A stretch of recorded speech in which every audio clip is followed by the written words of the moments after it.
Well, good Okay. morning, Dan. Good morning, Susie. This is our very first attempt at having an e-car podcast, and I want to introduce Dan as our 2026 e-car president. And I want to give a shout out to Paul Martinez with Comparion Insurance, one of our affiliates, who actually posed this opportunity to us. And we said, yeah, why wouldn't we want to do a podcast? So here we are. Absolutely. Susie is probably one of the most engaged CEOs I've ever seen in my career of 37 years here at Eastern Connecticut. She's phenomenal. She does a great job, and we're very grateful that she's our CEO. All right. Well, one of the biggest questions I always get asked is, Dan, what is this three-way agreement? Can you tell me what the three-way agreement is? That's such a good way to start off this podcast to talk about the Realtor organization and the three-way agreement. So what is the three-way agreement? Well, in my opinion, and probably should have paid a little bit more attention to it when I was younger, but life happens. You're young, you're hungry, you're looking to do business. But as you get older in the business, you start really focusing on what you are involved with. And for me, the three-way agreement is basically a formal membership structure that connects every local realtor to the state and to a national organized system that really works in our favor. 100%. I mean, you could be a licensed real estate. That's the lower level.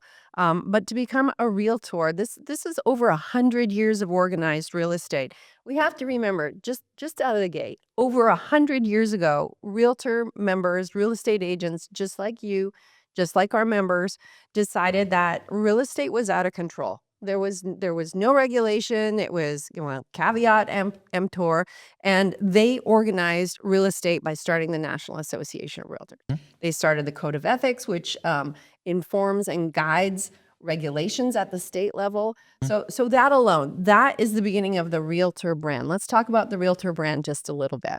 The Realtor brand's phenomenal. I mean, the National Association is like a big brother to all of us realtors. And it all kind of trickles down to a state level where the state focuses on education, And advocacy. advocacy at a state level. And then us here at Eastern Connecticut Association of Realtors, we're more or less boots on the ground. And we abide by a very strict code of ethics. The National Association of Realtors owns the brand. And it really gives us an alignment of consistency and enforcement and But if you were a collective not, strength. if you were not a realtor, you can't say you're a realtor. It's not like a box of Kleenex, right? No. I mean, we now have the opportunity, you guys as realtor members have the opportunity now to gain access to the MLS without being a realtor. That's relatively new as of last September. But why would you? You can't say you're a realtor if you are not a member of the National Association. And by that, I mean ECAR, the local association, the state association, and the national association. So let's break down that three-way agreement just a little bit more. What do we offer? You guys pay dues, Yeah. no doubt. They're not cheap. Let's talk about the value of that. Well, for me, the biggest value is that Realtor brand. That logo, Realtor, really sets you apart from a licensee, right? Over the years, consumers have really trusted the Realtor brand, and for me, that's leverage, right? It shows consistency, it shows power, it shows strength.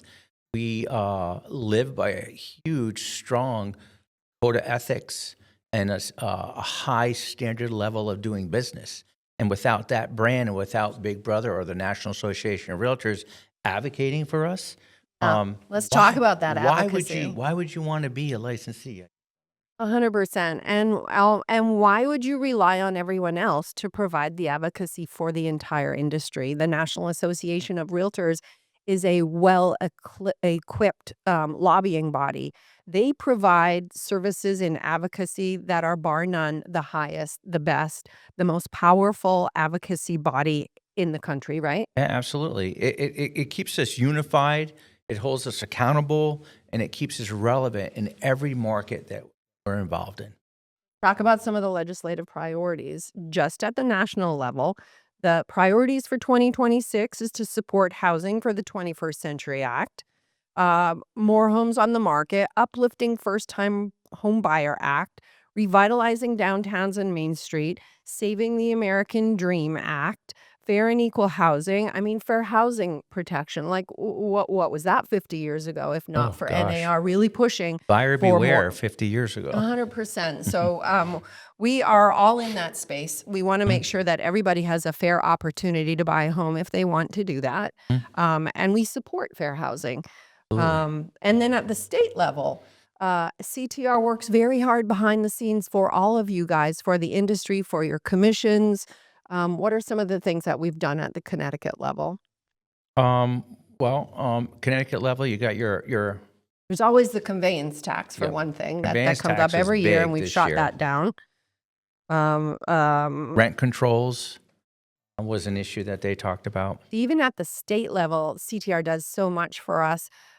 Just as an example, Transfer Act revisions, as of right housing, um, smoke detectors. What if you guys had to have an inspection with every single home? That's what was being pushed at the legislation, and CTR, it was like, no, that's a seller decision, right? Imagine if it was just you, one realtor, wanting to advocate at the Capitol, and who is the legislator going to believe? The one person who strongly believes in something, or 19,000 realtors? That's the beauty of the collective realtor organization at both the local, the state, and the national. Absolutely. No single local association can fund national lobbying or legal defense of an industry at all, or consumer protection on its own. It's just totally impossible. So, um, So we leave it up to the state to do the lobbying. We leave it up to NAR to do the federal issues like flood and condo docs, and even being able to work during COVID. That was all part of our lobbying efforts.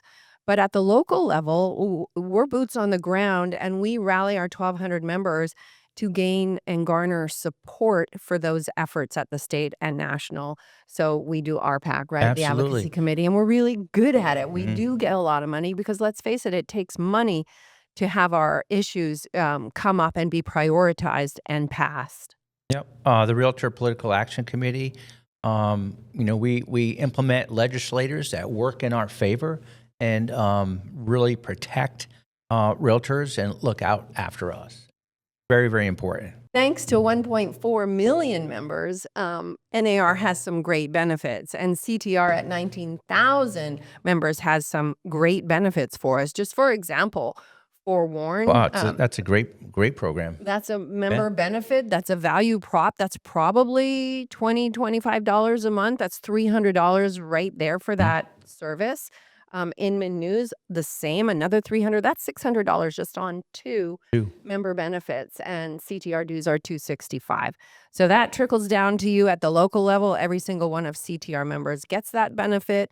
I believe they're bringing on Riz Media. What else? What else? Inman. We have Inman. Yeah. And so, with the organization that we have and the reputation that we've built over 100+ years, we are also a strong base for our consumers to look for, being the voice of real estate, and for our affiliates. We have over 100 affiliates, and realtors know who to pull out of their toolkit when they're going to a listing presentation or a buyer presentation.